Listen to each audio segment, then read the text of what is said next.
Kita akan segera masuk untuk round selanjutnya jadi Survivor MMML Stadium. Mana tepuk tangannya? Alright, and this is it, Survivor, the 5th round of the day. Bermuda, here we go. Yap, sebagai round kelima malam hari ini. Pesawatnya sudah terbang tentunya membawa ke-12 tim. Untuk turun menuju ke drop zone-nya masing-masing. Akankah Onyx Olympus masih tetap turun tempat yang sama dan mendapatkan hasil yang sama? Atau justru ada perubahan yang signifikan dari Onyx Olympus? Tolong dong, ini kan ada mantan coachnya Onyx Olympus datang, ya kan? Ada Onyx Tabul. Yeah. Dan ini menjadi sangat penting juga untuk dibahas. Sama pentingnya kayak yang sedang melakukan fight di daerah Shipyard. Ada EVOS yang akan dijamu atau menjamu Iko kali ini. Iya, dan bahkan ternyata pertukaran terjadi ya. Di sana ada Abax yang harus terculik dan berhasil untuk diculik balik oleh seorang Beyond. Satu playernya 3 lawan 3. Tetapi untuk area vending machine yang kali ini sudah mulai coba diamankan oleh anak-anak dari tim EVOS Divine. Dan satu orang sayangnya kali ini ada Beyond yang sempat terkena silent dari Thrill of Battle yang sempat dilemparkan oleh tim Eko Esports. Masih dengan pembagian posisi masing-masing dan masih tidak ingin mau terlalu overcommit dari kedua tim. Dan kalau kita lihat sedikit ke arah minimapnya tadi, sempat ada pergerakan dari SES Alpha Inc. yang sudah mulai mendekat menuju ke arah Shipyard. Wah, ini SES juga tahu betul kalau daerah mereka drop itu nggak ada yang gangguin sama sekali dan potensi fight yang akan terjadi justru cenderung di daerah utara. Mereka coba untuk melakukan satu pergerakan yang progresif dan juga cukup cepat, tapi di lain sisi Apa itu? ada apa itu, Bigan? Kok ada yang kebasok gitu? Ceritanya gimana gitu? Pakai parang gitu ya dari seorang pader. Dan ternyata korban selanjutnya adalah Gare dari Onyx Olympus. Sementara kita kalau kita lihat kembali di bagian CPR-nya malah satu player dari tim Eko tadi sempat terculik oleh Ray dari SES Alpha Inc. Ya, dan seperti biasa seorang Ray hanya bermain sendirian walaupun kalau lu lihat di daerah utaranya ini satu hal yang sangat jarang dilakukan oleh teman-teman SES. Yeah. Mereka biasanya cuma 1-3, jarang banget mereka 2-2. Kalau mereka udah sampai 2-2 artinya di drop zone dan sekitarnya itu benar-benar aman, Pak. Iya. Dan ada beberapa keuntungan mungkin yang bisa diambil oleh tim SES Alpha Inc. Dan ternyata Gedai betul saja berhasil menumbangkan ke arah Kochel di sana. Dan bahkan sepertinya Dudes pun akan sulit untuk diselamatkan. Dan ini dia keuntungan yang dimaksud oleh SES Alpha Inc.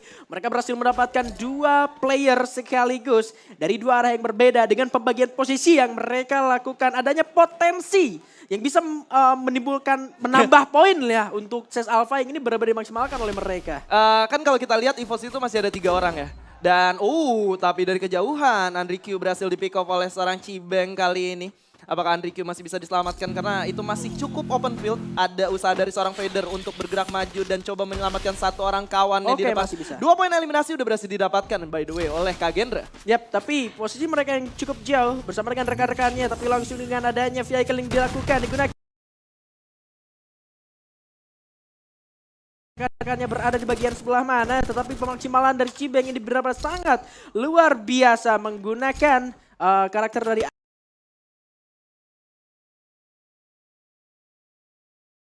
satu buah lemparan granat tadi men-trigger satu buah time turner yang digunakan oleh tim EVOS Divine. Bahkan adanya lagi kembali tembakan dilakukan oleh seorang Dudes. Artinya EVOS diserang oleh 2 tim yang berbeda sepertinya. 3 orang di bagian dalam. Ada Dudes yang akan segera masuk lebih dalam lagi. Bahkan sudah dikeluarkan ke arah MGUT. Sudah terbuka dan informasinya sudah cukup lengkap dan akan masuk lebih dalam lagi. Time turnernya dibuka. Bison coba digunakan tadi. Tetapi masih tidak ingin terlalu dekat. Karena kali ini Kiba dikirim lebih jauh lagi. Masuk lebih dalam lagi. 2 lawan 3 yang akan terjadi. Glualnya akan segera dihancurkan. Tembakan sudah keluar. Satu lagi bos. Harus benar-benar pulang di posisi ke-12. Oh my god, and the credit goes to Dudes. Kalau lu lihat barusan Dudes melakukan satu pergerakan di mana coba untuk menahan Beyond dan juga MGUT sekaligus. Ada satu pergerakan di mana pada akhirnya Beyond dan MGUT harus mengaktifkan kedua skill aktif yang mereka milikin, Pak. Ada Sevi dan juga ada Time Turner. Udah nggak punya apa-apa lagi. Rencana terakhir mereka hanya coba nge-pick off seorang Dudes di sana. Dudes maju pasang badan dan strafing dipasang krononya atau time turnernya. Dan pada akhirnya mereka harus keluar dari situ, teman-temannya udah mulai regroup Pak. Dudes nge-buy time dengan sangat baik barusan. Iya. Itu benar-benar fight tadi nggak bakal bisa kejadian kalau nggak ada Dudes. Iya, dan bagusnya Dudes adalah dia benar-benar nggak mau maju gitu loh. Betul. Cuma pasang badan doang dan dia nggak masuk sendirian. Itu yang cakepnya. Nungguin temennya dulu biar temennya yang eksekusi masuk lebih dalam lagi karena Dudes distraksi yang dilakukan supaya effortnya nggak keluar itu udah mahal banget tuh pergerakan. Ini gue suka banget gimana mereka belajar dari game sebelumnya. Tapi kali ini seorang Falz, salah satu player pepeng shot andalan saya dulu. Ini merupakan player yang memang kelincahannya nggak perlu ditanya lagi Pak. Ini saya sering banget ngeliatin dia main, tapi seorang Kocel juga berhasil menumbangkan seorang Ray. Ditukar oleh seorang Gedai di sana. Tapi Kocel terpisah cukup jauh dari kawanannya kayaknya Bigan. Yap, tapi follow up dari seorang Jojo yang datang dengan menggunakan launchpad. Datang cukup cepat dan benar saja pertukaran terjadi. Satu ditukar satu dan ya keduanya masih sama-sama bisa melakukan reset. Dan keduanya mendapatkan keuntungan yang cukup lah setelah mereka mengamankan area CPR. Ya, karena Iko-nya juga udah mulai pergi juga dari area CPR tadi. Nah ini yang gue maksud ya, kayak lu udah tahu Iko coba ngetes ke arah RRQ di daerah Clock Tower. Game pertama. Mereka gagal. Mereka lebih prefer untuk, aduh kalau fight di tempat yang kita belum sering turunin. Apalagi di official league, mendingan gak usah. Kita udah coba dan gagal sama RRQ. Mending kita balik ke CPR fight yang emang jelas kita tahu seluk-beluknya. Ya, power map-nya lah ya. Betul. Untuk di bagian CPR-nya itu sendiri. Meskipun tadi sempat ada gangguan dari Ses Alphaing. Ya. Tapi masih bisa lagi melakukan reset lagi dari tim Eko Esports. Bahkan Iko berhasil untuk menghidupkan kedua temannya udah berhasil di pick off, bahkan udah mati 3 ya. Iya. Dan secara resources juga benar-benar terbayar gitu loh. CPR diamankan, Bullseye apalagi dan juga Observatory yang menjadi milik dari Eko Esports. Tetapi kontes di bagian area Clock Tower ini, bagian bawahnya sudah ada tembakan yang dikeluarkan oleh Wanazi dengan menggunakan baretanya sempat mempick off ke arah diselamatkan. Dan kedua tim ini masih berada di dalam zona selanjutnya. Ingat, RRQ udah dapetin informasi kalau adanya Kagendra ataupun Tigerong Esports yang berada di bagian dekat dari sungai.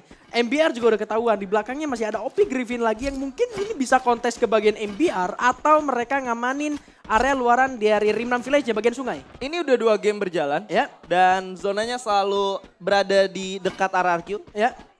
Jadi gue berpikiran kayak RRQ nih narik zona ya. Narik zona. Jadi zonanya bakal ke RRQ dari manapun itu gitu. Tapi ini masih zona kedua ya, belum masuk ke zona ketiga. Zona ketiga, tapi gue yakinnya masih sekitar Clock Tower. Ah. Masih ada dan mereka bakal dapetin satu kompon yang cukup aman dan ngebawa mereka sampai ke Big Six kalau nggak ditabrak. Kalau nggak ditabrak, karena kemungkinan buat nabrak ini kalau nggak di MBR masih ada di Opi. siapa tadi? Yang sebelah sana. Sebelah sana tadi ada Tiger Wong. Ada Tiger Wong. Tapi terlalu beresiko juga. Beresiko masalahnya. itu maksud gue. Sekarang untuk masuk ke daerah Clock Tower, kalau bukan di late game, nggak bakal ada orang yang mau langsung buru-buru masuk, apalagi nggak ada vehicle. Kecuali Onyx yang udah punya vehicle dan langsung masuk ke Masuk bagian kan? kolom. Nah itu maksud gue. Kalau lu punya vehicle, lu bisa gerak, lu bisa bagi posisi lu dan masuk ke daerah kolong. Dan itu udah sering terjadi. Sama halnya seperti teman-teman dari OP yang sedang melakukan rotasi. Menggunakan 2 bola vehicle ya. Yang artinya sebentar lagi mereka bakal bertemu satu sama lain ya harusnya. Iya. Bakal mungkin akan terjadi kontes gitu loh. Entah di bagian Clock Tower atau kontes ketika OP Griffin mendapatkan satu tempat yang mereka tuju dengan berputar menghindari arah Clock Tower. Artinya bagian Rimnam Village mereka berputar ke arah Factory yang mungkin bakal menjadi tujuan mereka. Atau bahkan bagian sampingnya ke bagian Pochinoknya. Tetapi ternyata pemanfaatan mini launchpad dari Kagendra naik ke bagian atas dari Factory mendapatkan sebuah vision ke arah lawannya di sana, Bigetron Delta yang akan menjadi target mereka. Dan masih cukup aman sejauh ini untuk bisa berbagi compound ke arah 2 tim dan Kagendra.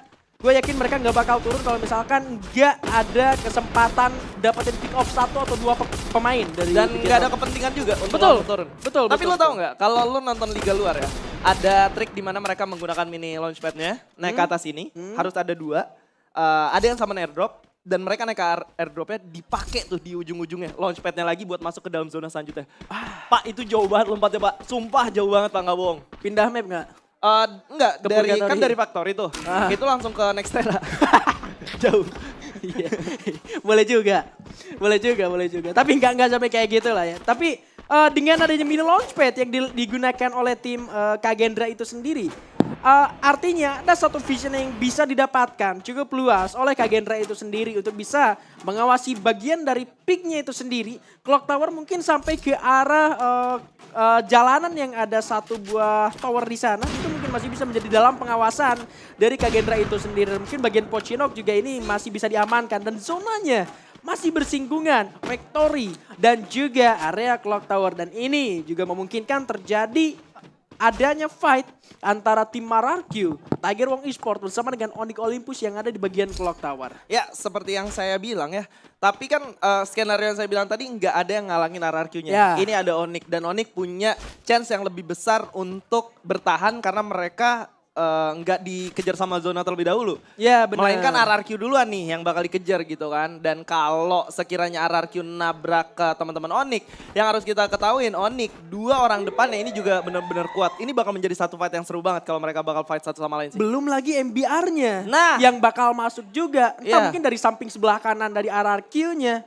Dan bakal bertemu sama Onyx. Itu yang mungkin akan kita nantikan. Entah itu bakal terjadi atau enggak.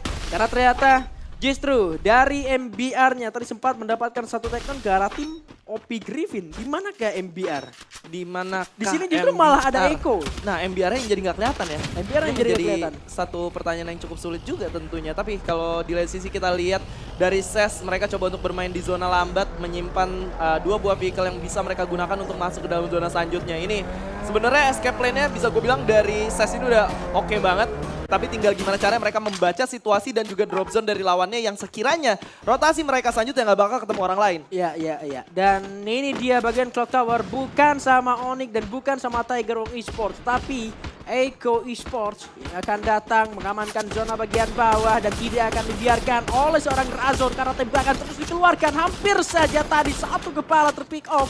Tetapi masih bisa mengamankan dirinya kembali dari tim Echo Esports. Dikurung di bagian bawah. Ini ada satu informasi dari tim RRQ bahwasanya tim Echo Esports tidak bisa bergerak lebih dalam lagi dan mereka lebih memilih untuk membiarkan hal tersebut. Mereka lebih memilih untuk survive terlebih dahulu sampai bagian belakang mereka, backstep mereka ini cukup aman. Dan ditinggalkan satu player di bagian vending machine sana. Ya, ini menjadi satu hal yang cukup menarik untuk dibahas menurut gua karena bukan gaya RRQ banget seperti ini sebenarnya. Karena kalau lo tahu harusnya ketika mereka tadi masih cukup kosong di Clock Tower, kalau mereka lagi kejar kill point, pasti gue yakin banget Onyx udah ditabrak. Tapi ini enggak, mereka memilih untuk berbagi kompon dan mereka memilih untuk setidaknya tidak terlalu terburu-buru masuk ke dalam zona selanjutnya karena mereka punya yang namanya mini launchpad dan naik Pak ke atas ini. Gak mungkin mereka melakukan hal tersebut tanpa punya exit plan. Yap, tetapi kali ini saat orang legalot harus benar-benar terpick off. Dan masih bisa untuk diselamatkan kembali. Sementara golnya akan terus digerus, terus dihancurkan. Dan mereka masih akan berusaha untuk bisa tetap hidup. Dan satu granat dari bagian bawah, Ralf melontarkan satu buah granat meledak. Mengending ke arah Backman dan Negalot kembali terjatuh. Dan oh my god, predik dari granat. Dari seorang yang benar-benar membuat tim RRQ justru malah tumbang. Di posisi ke-11 setelah EVOS Divide. Oh my god, ini menjadi satu anti climax tentunya untuk teman-teman RRQ karena memang EVOS-nya sudah tusun duluan. Ini merupakan round di mana mereka harus mendapatkan poin sebanyak-banyaknya agar bisa merebut posisi EVOS. Ini ngomong saya jadi benar-benar kembali karena saya melihat anti climax yang benar-benar anti banget barusan. Iya, dua-duanya ada di bawah. EVOS udah benar-benar kepleset, RRQ-nya juga Pak. Apakah Bigetron Delta yang bisa menyusul ke arah poinnya itu sendiri? Karena kita akan pindahkan terlebih dahulu kali ini. Onyx Olympus juga sedang dalam sebuah kesulitan untuk masuk ke dalam zona selanjutnya. Tidak ada mini launchpad. Mereka mengandalkan dual yang dibuka. Dan itu pun mendapatkan spray yang begitu rapi dari seorang Kiba. Ternyata berhasil menumbangkan satu orang dan Ikal yang mendapatkan killnya. Echo Esports di bagian atas sana yang mencuri kampung dari tim RRQ masih bisa memanfaatkan banyak sekali hal dengan high ground yang mereka miliki. Sementara kontes harusnya di bagian bawah sana antara Tiger Wong bersama dengan OP yang seharusnya sedang berlangsung juga di bagian labirin. Iya, harusnya sebentar lagi bakal berlangsung. Tapi Onyx kali ini cuma memiliki satu natural obstacle yaitu sebuah sebuah batu yang cukup besar di sana. Dan Glue Wall di sebelah kiri. Kalau nggak dapat zonanya barusan gue rasa bakal selesai. Tapi kali ini Sas Alphaing sudah berhasil mendapatkan tempo mereka dengan 7 poin eliminasi. Dan masih ada 3 orang untuk bertahan. Oke, tembakan dari seorang Jojo sempat keluarkan dan Bara berhasil menemukan Adrian di sana. Azril yang mendapatkan confirm killnya dari backstep arah Bulls Esports dan sudah tereliminasi karena 1 kill terakhirnya diambil oleh Kagendra dan Onyx Olympus lagi-lagi benar harus tumbang di posisi ke-8. Masih bukan dalam posisi yang terbaiknya mereka. Kagendra sudah pulang di posisi ke-7. Bigetron Delta masih survive sampai di 6 besar sejauh ini. Egonya pulang di posisi ke-6 dan Tiger Wong Esports yang masih survive dari bagian luar labirin sana. Ini menjadi satu kabar cukup baik tentu untuk First Riders karena mereka juga masih ada di posisi top 5. Mereka masih hidup sementara kompetitornya sudah banyak yang ditumbangkan. Ditambah Sas Alphaing. Oh my god, granat dari seorang Gedai berhasil menumbangkan 3 orang sekaligus. Teman-teman dari Sas Alphaing. Wah ini gue nggak ngerti. First Riders selalu bisa dapetin momentum untuk menggunakan granat dengan sangat baik, Pak. Iya, masternya kalau misalkan First Riders itu dia punya sejuta cara untuk bisa melakukan comeback atau miracle run istilahnya. Apakah? Raja Granat sudah bukan Bion dan juga Dudes lagi, justru ada di seorang Uai. Waduh, kita akan lihat karena masih ada 3 granat yang dimiliki oleh seorang Uai kali ini. Yang akan dilemparkan menuju ke 2 sisi berbeda sepertinya. Masih ada 2 glue melter ke arah Tiger Wong Esports. Ini akan menyulitkan pergerakan mereka karena glue wallnya sudah akan hancur. Dan bahkan kali ini granatnya sudah dilemparkan. That's it! Happy birthday for Tiger Wong Esports dari seorang Uai. Dan kali ini fight yang akan terjadi 3 lawan 3 antara Bigetron dan juga First Riders. 10 kill yang sudah dikantongi.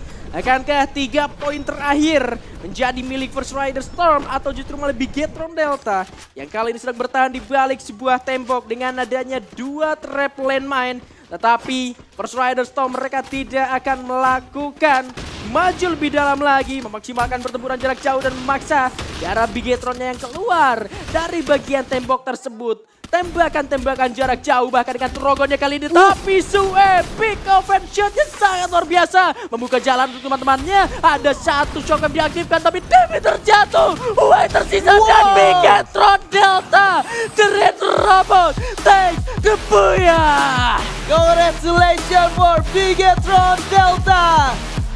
Di game kali ini mereka berhasil membungkus buyahnya dengan pergerakan yang sangat luar biasa. Menumbangkan 1 player, semua semata-mata dibuka jalannya oleh seorang Suep. Yap, power pick off yang memanfaatkan 1 angle yang benar-benar sempit itu.